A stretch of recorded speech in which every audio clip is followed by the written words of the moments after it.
时候那个时候，我是要大概记一下我那个音效多少，然后就听多少。还是到时候，还是说到时候我们拿3个耳机，然后一个姐姐或者你用，还有一个是 Ashley， 还有一个就是讲的那个人带。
就玩了就 repeat。Sound effects and yeah. 我们的那是8点到9点。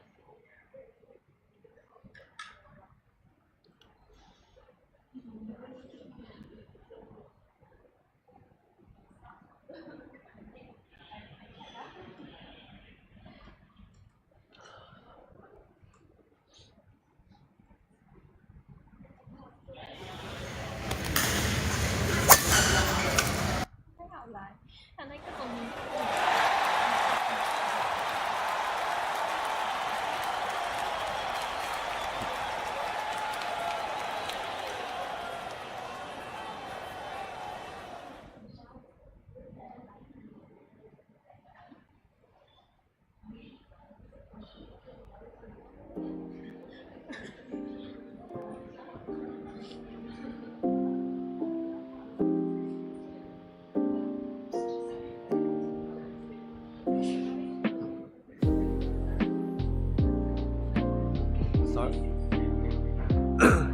你们刚讲多久？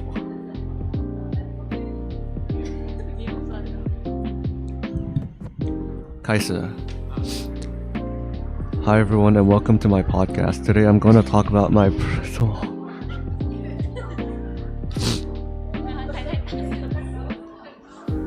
Okay. Today I'm going to talk about my personal experience playing badminton in Taiwan compared to Malaysia. Badminton is a very popular sport in both places, but the way people play, the environment, and even the atmosphere on the court can feel quite different. In this podcast, I'll share my first experience with badminton, how booking court differs, the skill levels I noticed, and the different social experiences I've had playing in both Taiwan and Malaysia. My first experience with badminton was when I was still in lower school. At that time, I wasn't really training seriously. I mostly played just for fun. It wasn't until 5th grade that I actually started training properly and learning the sport more seriously. That was when I first started understanding the techniques like proper footwork, smashes, and how to control the shuttle. Since then, badminton has become something I play quite often, both for fun and competition. Over time, I've had the chance to play badminton in both Taiwan and Malaysia, and that's when I started noticing the differences between the two places. One big difference I noticed is how easy or difficult it is to book badminton courts. In Taiwan, it's actually much harder to book courts compared to Malaysia. One reason is that there simply aren't as many badminton courts available.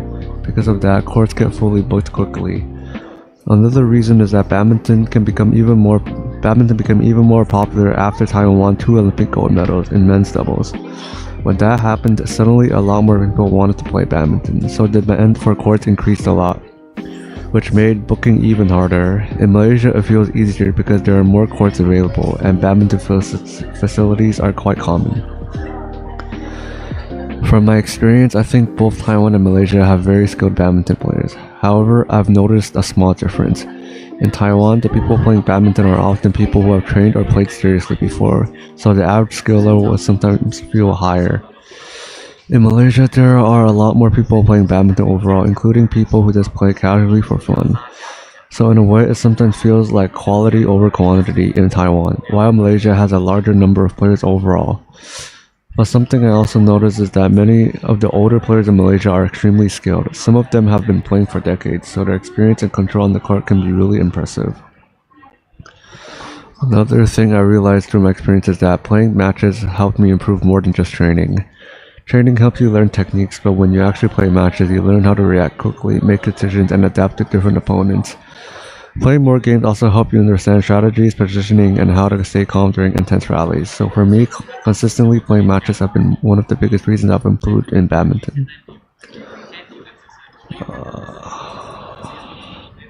When I'm playing with my friends, the trash talk actually makes the games more competitive. Sometimes the joking starts even before the matches begin. Because we're friends, so everyone suddenly becomes much more competitive and nobody wants to lose. When I'm playing against my friends, I almost never want to lose to them. But when I'm playing with random people, I'm usually more relaxed. I still try my best, but I don't really care as much whether I win or lose. So the level of competition can feel very different depending on who I'm playing with. Overall, my experience playing badminton in Taiwan and Malaysia has been really interesting. Both places have very skilled players and strong badminton cultures, but the experience can feel different depending on the environment, the people you play with, and how competitive the games are. Taiwan sometimes feels more competitive among friends, while Malaysia has a wider range of players and many experienced older players. Okay, thank you for listening to my podcast.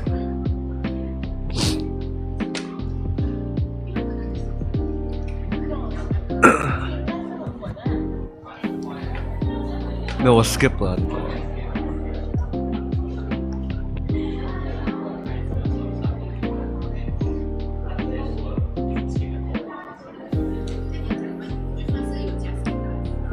我会，我懂。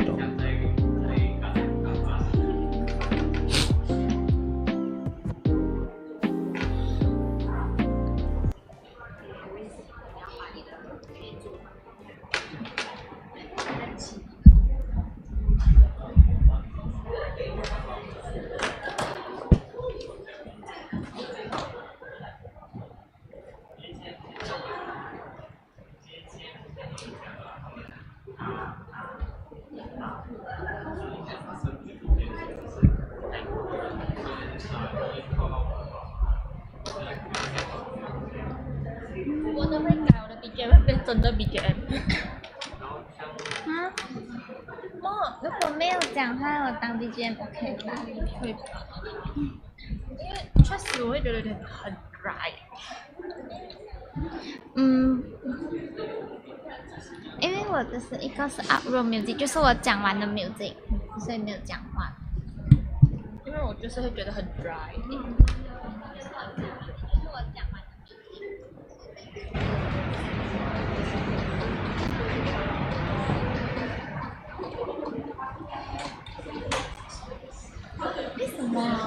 为什么哦？像我们卡拉 OK 的那种。怎样讲？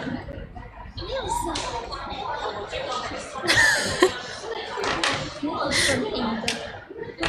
怎么会有声音呢？因为我们卡拉 OK 哦，那个 speaker 它是连2个大 speaker， 是一个是直接连起来的，然后同时还有那个，所以你就不能太恐怖。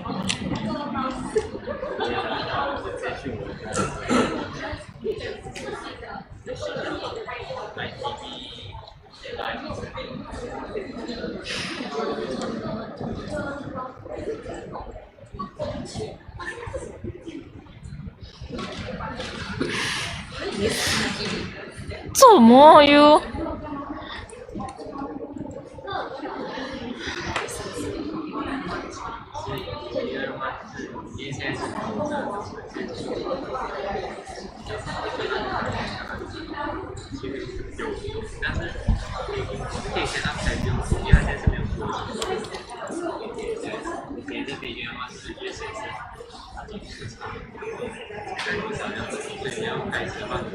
害怕。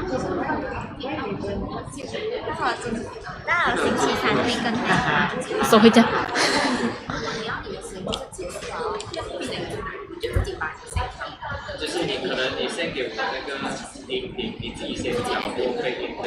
OK，可以可以。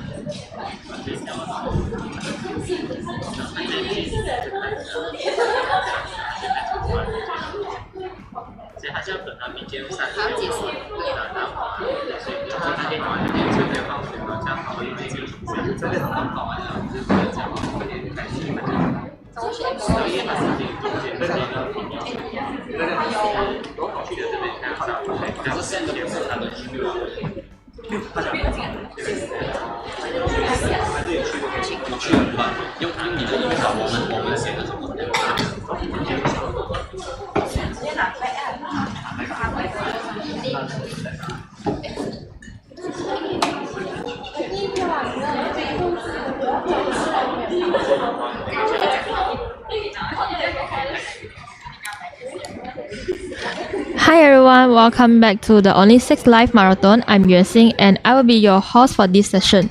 So today I'm going to talk about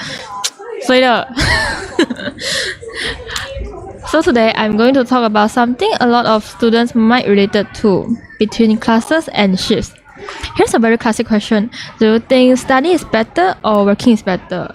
For the longest time, I think the answer is very obvious for me. Of course, working is better because to me, earning my own money means freedom. I can buy whatever I want, go wherever I want without asking my parents. But recently, I realized something. It's actually not about which one is better. It depends on the people I meet along the way. I still remember when I just finished my SPM, suddenly I had a lot of free time and I didn't want to just stay at home doing nothing. So I decided to find a part-time job. At that time, I really wanted to explore the world and also experience what it feels like to earn my own money as an adult. So my friends and I took the MRT and went from mall to mall. Ecocheras, Velocity, My Town, Pavilion, Star Hill, and we keep repeating the same sentence. Hi, are you hiring? Of course, we got rejected many times, but honestly, we didn't feel sad because we are doing it together. It felt more like an adventure than a failure, and actually, it was kind of fun. Looking back now, I realized I was actually a bit overconfident to myself. At that time, I thought I could do any job. I was like, it's just a job. How hard can it be? Yeah, I was very wrong. I completely underestimate how crazy peak hour in a cafe can be. On my first day, after standing for 7 hours non-stop, I honestly feel like my soul was leaving my body and I couldn't even feel my legs anymore. But back then, I didn't really care because in my head, I was already planning my salary. I was thinking how much I would save, how much I would spend, which theme park I wanted to go to, how many blind boxes I want to buy, even traveling. Everything was perfectly planned until I realized one small problem. I wasn't 18 yet, so my bank account was still linked with my parents, which basically means my money goes in but I can't take it out. So in the end, I was basically working for my future self and that money eventually went to my university tuition fees. In my working experience, there one colleague who had been lived in Australia for 10 years told me something interesting. In Western countries, many young people start working at 18 and some of them even move out and live independently. To them, working part-time is a normal step towards becoming independent. They learn how to earn money, manage their life, and handle relationships. But in Asia, especially in Malaysia, Chinese culture, it's a bit different. Some people would say, why work so early? Just focus on your studies. So when I share my experience, the reaction were very mixed. Some people say, wow, you're so independent. But others were like, isn't that very tiring? Why are you doing this to yourself? For me, I believe time will prove everything. I just do what I think is right and of course illegal. So far, I've been working for about 2 years. It's not very long, but it's also not that short. During this time, I've experienced both good and difficult moments, and there were times when I even doubted myself. I've had 2 jobs and my second job was very different from my first one. When I first joined, even though I had only been there for about a month, it felt like I had known my colleagues for a long time. We worked really well together and I never feel like I was struggling alone. And honestly, we did a lot crazy things in the office.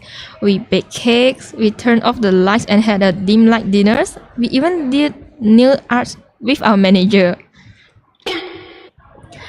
But because we are all university students working part-time, people eventually left. Some graduate, some found other opportunities. The environment kept changing. Of course, there were also difficult moments. I remember one time because we all had classes and we couldn't open the office on time. So we informed the manager that we will pass the key to another colleague who has no key. And I was the one who made the call. After I explained everything, she suddenly scolding me very harshly, even using bad words. The next day, she didn't apologize. She just said, I argued with the boss yesterday, so I was in a bad mood. That was when I realized that sometimes the negativity you face at work is not even because of you. There was also a period of time when I feel like I was going to break down, studying during the day, working at night, and then going home to finish my assignment until the middle of night. Sometimes I would just sit there and think, am I studying or am I working? I didn't think about quitting, but in the end, I did think about quitting, but in the end, I didn't.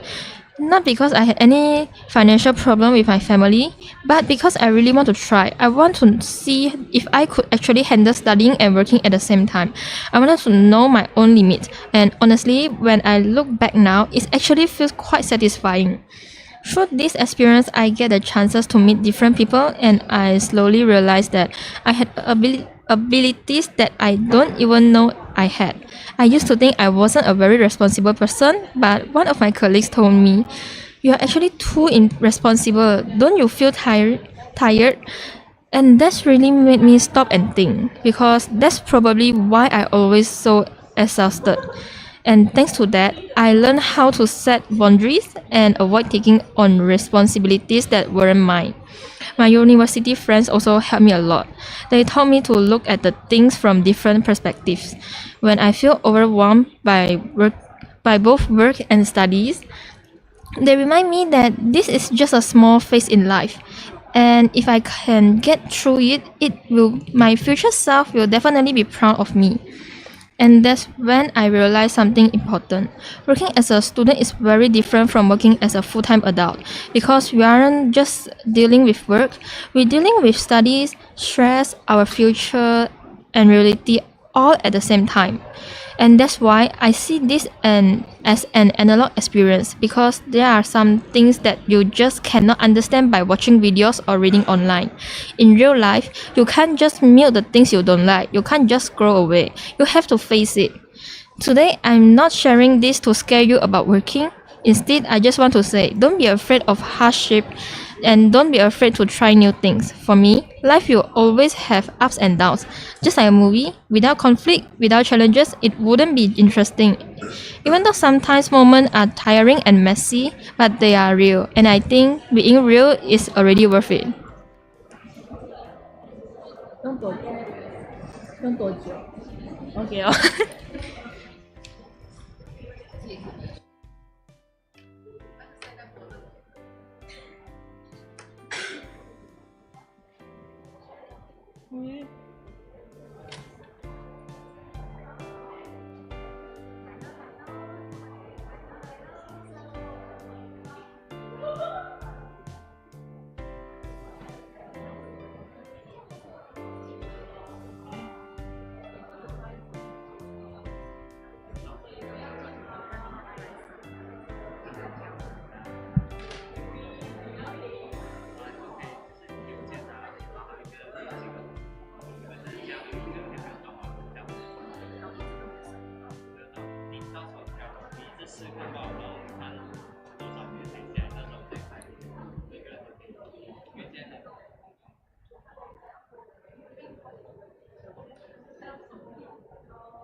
my gosh, I suddenly realized I only had 40 minutes left to finish everything. My portrait, the elements, and the background. I almost ruined my portrait. Before I tell you what happened, let me bring you into that moment.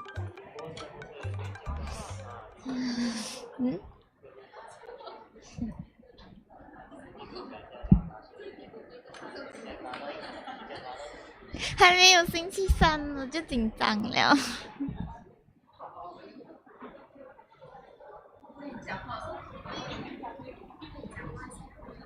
Hello， 大家好。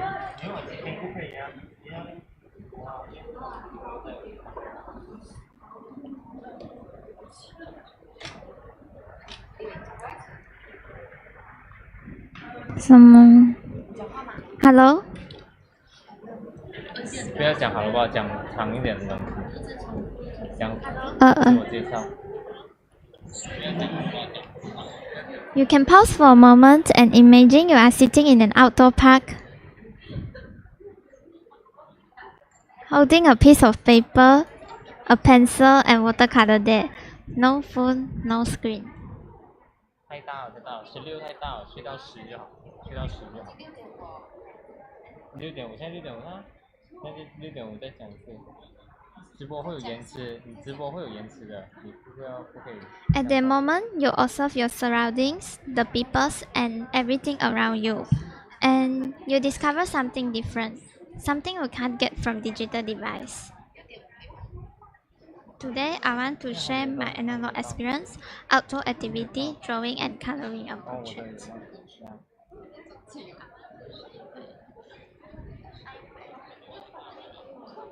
再高一点。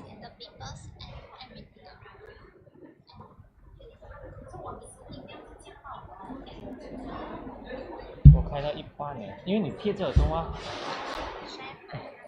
因为你贴着耳朵吗？如果你这样子你听得到吗？你这样听不到吗？ But then, life gave me a surprise. After I finished drawing the portrait, I realized the background was empty and I had no idea what to do. Can you imagine that feeling? I looked around hoping something could save me. Suddenly, something caught my attention. The birds were flying around me and the butterfly was resting on a flower.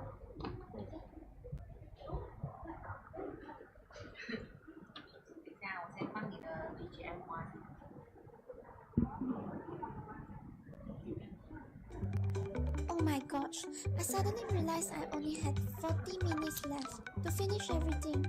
My portrait, the elements, and the background. I almost ruined my portrait. Before I tell you what happened, let me bring you into that moment.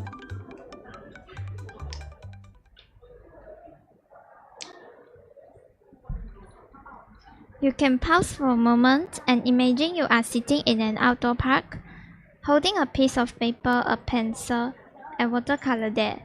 No phone, no screen. At that moment, you observe your surroundings, the people, and everything around you.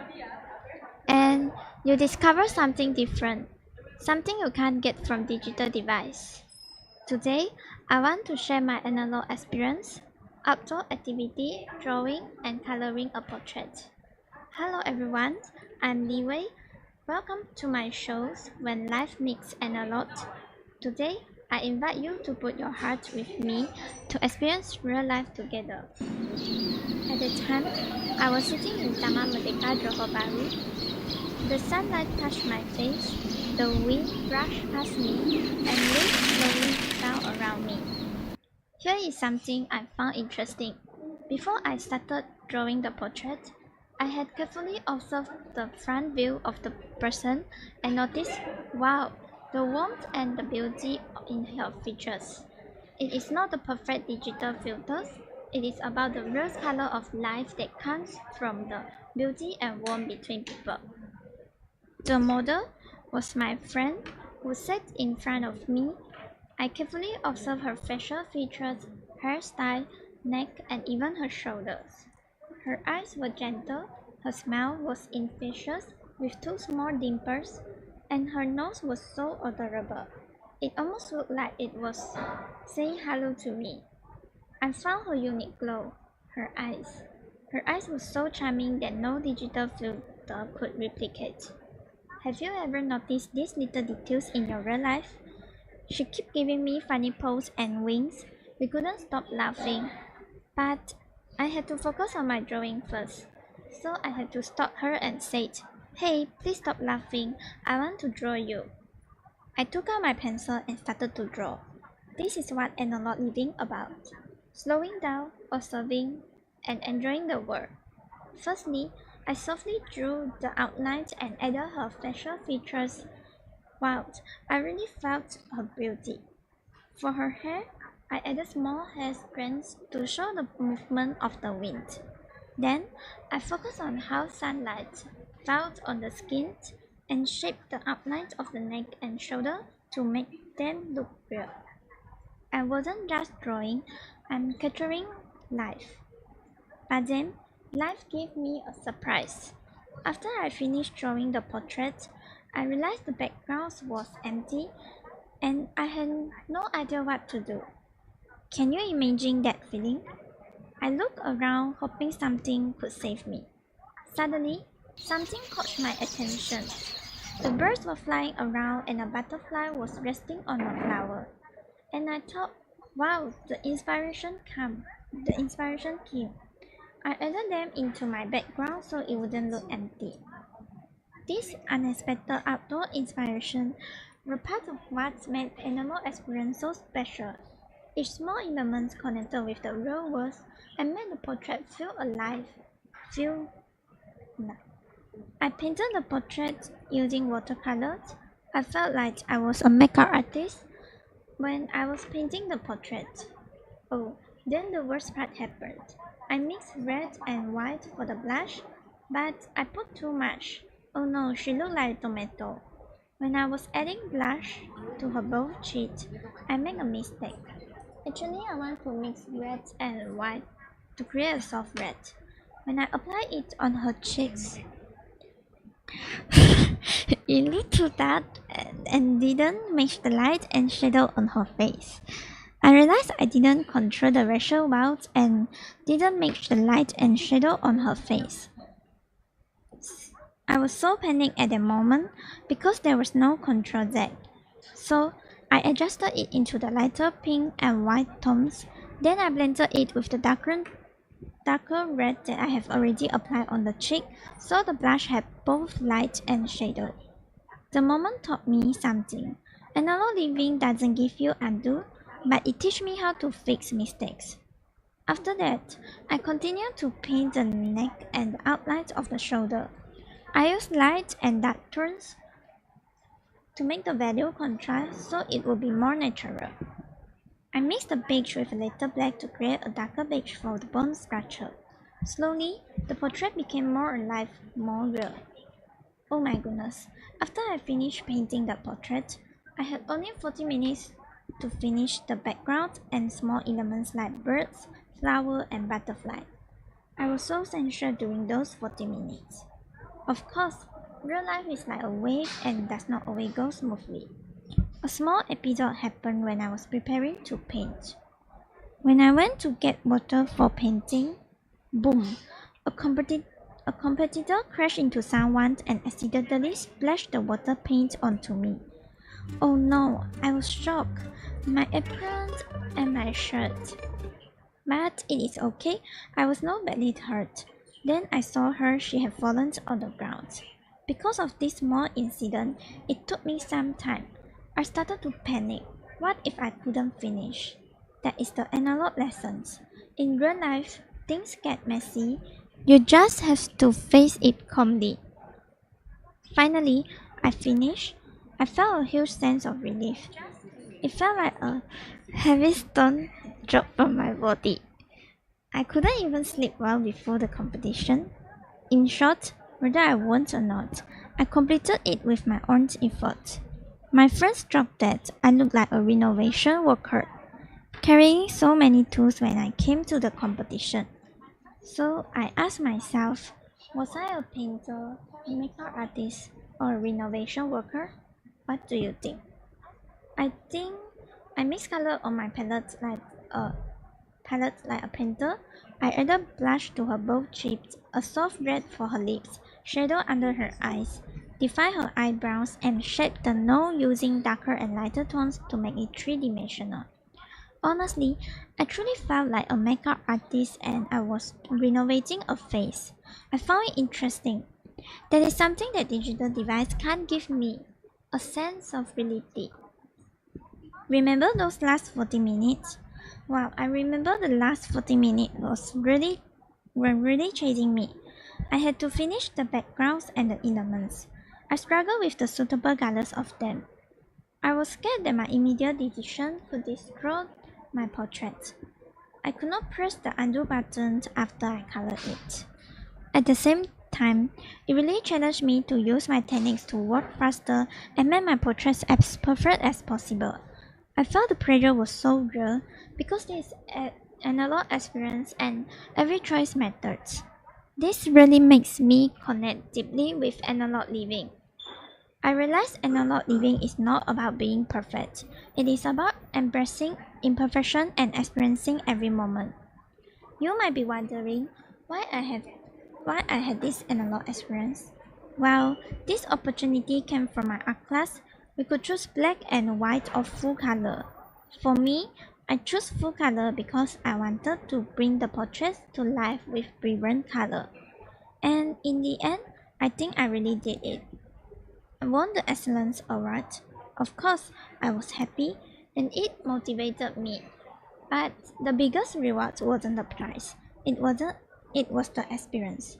The mistakes, the episode, the laughter, the inspiration, and the pressure. All of them became part of my experience and memories.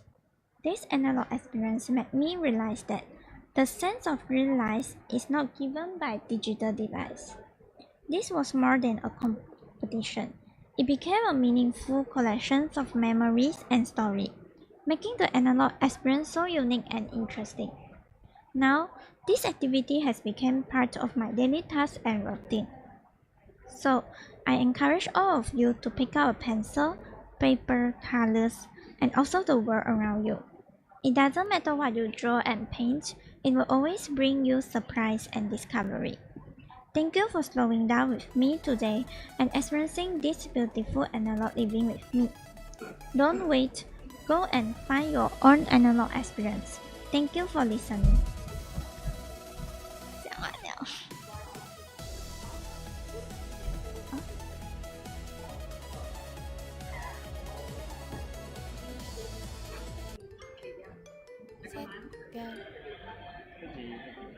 不过听 BGM 会太大声还是太小声吗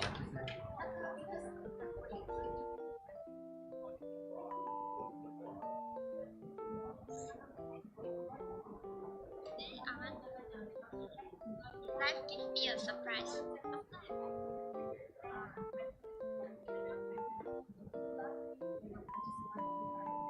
You can pause for a moment and imagine you are sitting in an outdoor park. Think of something of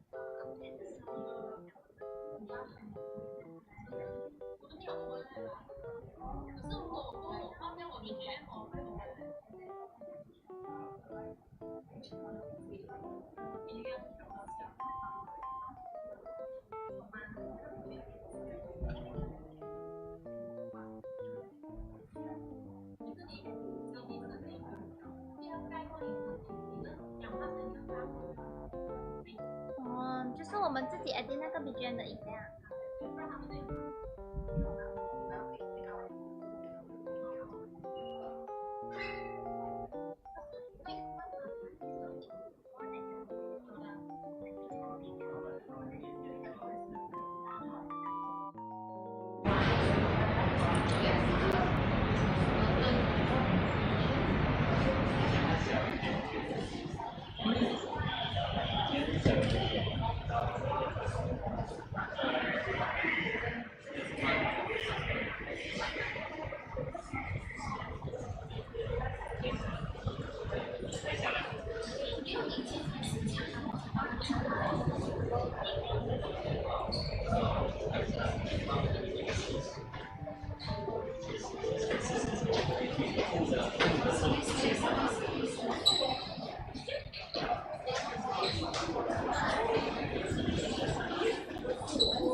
我听看先。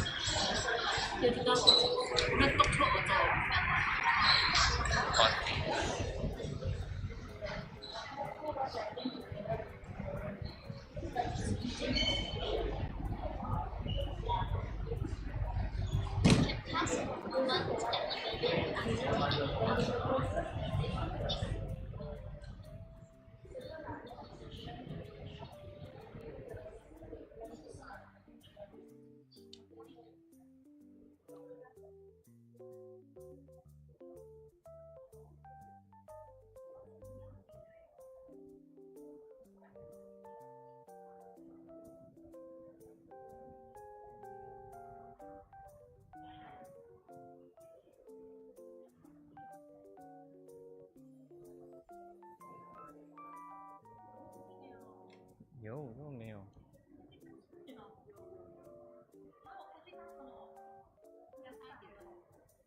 你看200，我开一半我都有听得到啊。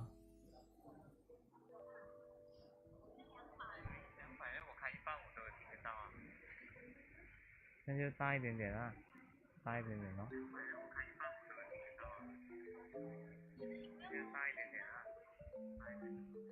这个大一点啊，回到-33是多少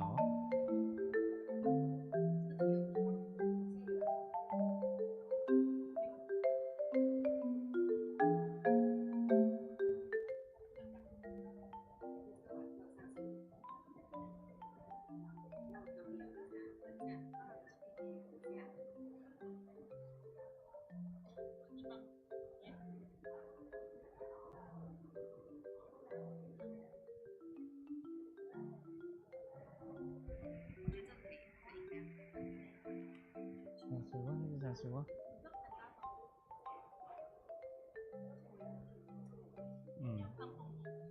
怎么？因为没有，那我还没有放，我还没弄完。Oh my gosh.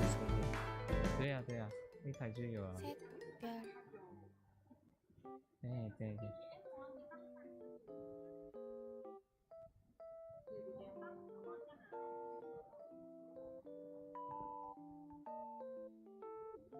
这为什么你会听不到？我听得到哎。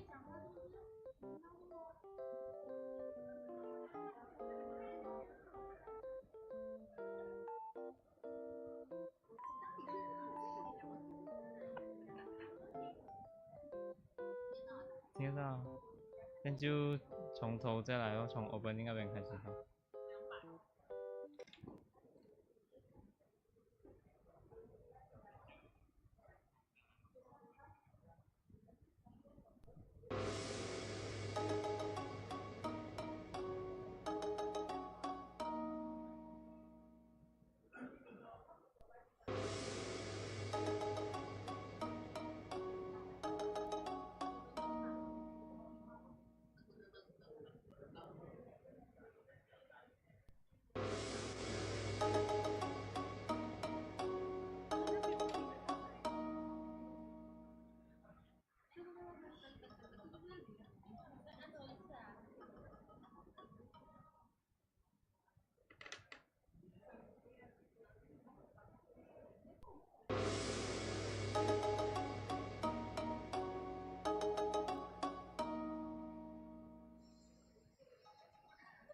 开最大声。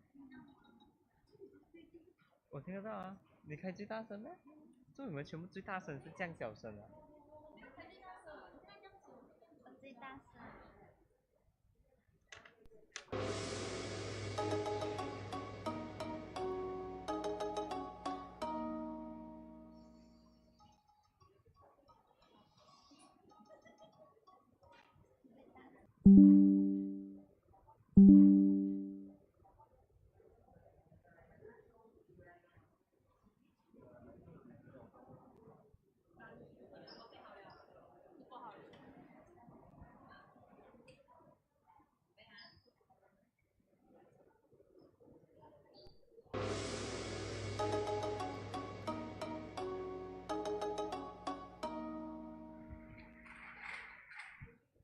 Have you ever experienced this? You have known someone for a long time, but actually you don't have know much about their life.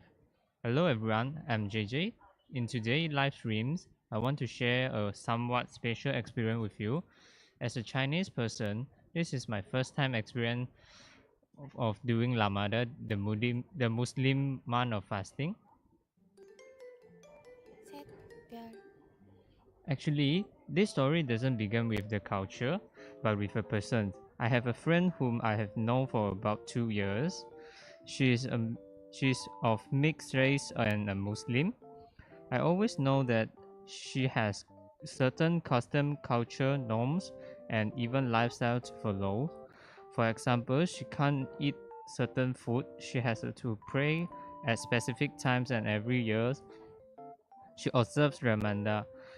But strangely, I seem to have never truly understood this thing, so I made a decision. If I'm going to start understanding, I should begin with a method that everyone can participate in, and that method is fasting. So, what is Ramadan? Ramadan is the ninth month of the Islamic calendar, the holy month of the year for Muslim. It is based on the Islamic calendar and typically lasts 29 or 13 days, aiming to cultivate self-discipline, piety, and graduate healthy audit Muslim fast and abstain from sexual activity from dawn to sunset each day to adorn from their sins and demonstrate faithfulness. The sick, pregnant women, breastfeeding mothers, and early and long distance travelers are temporarily extincted but must make up for it fasting for 这样大声什么 as meaning afterward. Before dawns, they eat a meal called sahur, as we know breakfast lah. This is to give themselves the strength to last the whole day. Then, starting at sunrise, they officially enter a stage of fasting. They can only eat their first meal of the day after sunset. This moment is called berbuka. So, after understanding what is fasting, let me share my experience about during the Ramadan. Before starting fasting, I knew one thing would be difficult. That is getting up early and prepare the breakfast. And it was indeed true. During fasting, I would get up at around 5 a.m. and to prepare my breakfast and eat it before 5:58 a.m. Breakfast is the most important meal during fasting because it directly affects your energy for the whole entire day, so it cannot be skipped. So that does mean I have to get up at every 5 a.m. every day and start preparing. Of course, no. One time I woke up at 5:49 with absolutely no time to prepare breakfast, so I just drank a few sips of water and that was it. Thankful I managed to make it to dinner that day. Next is the problem of thirsty. Hunger isn't a huge problem for me, but not being able to drink water whatever I want to live my constantly perhaps. My solution to this is to use lip balm and rinse my mouth when I was really thirsty. Finally, there is the issue of judging dinner time. Simply put, after finally preparing dinner, I realized that it was not yet time for the buka. So I have to cover it and cover my dinner and wait until the time for buka lah. So I think the biggest takeaway from my first puasa experience was improved sleep. Since I need to wake up at 5 a.m., I changed my sleep schedule from 1 a.m. to 2 a.m. to 11 p.m. to ensure that I can have enough sleep. Certain sleep allows me to be more energetic in the class. Furthermore, this puasa experience has instilled in me the habit of eating breakfast. Before, my attitude toward breakfast was that I would eat whatever I could or combine it with lunch. After puasa, I have started to value the habit of eating breakfast. During this puasa experience, I also share the challenge I faced with my friends. My friends strongly supporting my decisions to try puasa, which become one of my motivation to preserve. And I also consult her about related knowledge, which made me feel that I understand her and my fellow Muslim better. So let's talk about some funny anecdotes. Actually, I didn't plan to tell my friend about puasa, but they noticed I was not ordering food during gathering and not drinking water during class. They jokingly asked if I was doing puasa, and I didn't hide it. Really admiring it. Everyone's reaction was curiously, some even asking if I was Muslim. In the first few days of doing puasa, because I wasn't used to it, I would unconsciously reach for food when I was craving something. Also, when preparing dinner, I would unconsciously taste the flavors, only remembering I was doing puasa after. So in the summary, this puasa experience was quite unique and unlike anything I had in my day life. After this experience, I also reflected to how to help Muslim children or mixed race Muslim children like my friends understanding puasa, because they are young and they might have many questions such as why they can't eat certain food during certain periods while others can. I also asked my friend about this, and she said that apparently education is current. Parents need to patiently teach their children what puasa is. My friend also mentioned that she was very grateful for mother's patience in teaching her Muslim etiquettes, rules, and so on. Personally, I believe that if people are truly interested in learning about Muslim culture, they can try starting with puasa. It has a low barriers to entry and can also cultivate perceptions and self-discipline. The, that concludes my sharings, and I'm JJ. Thank you for listening for today.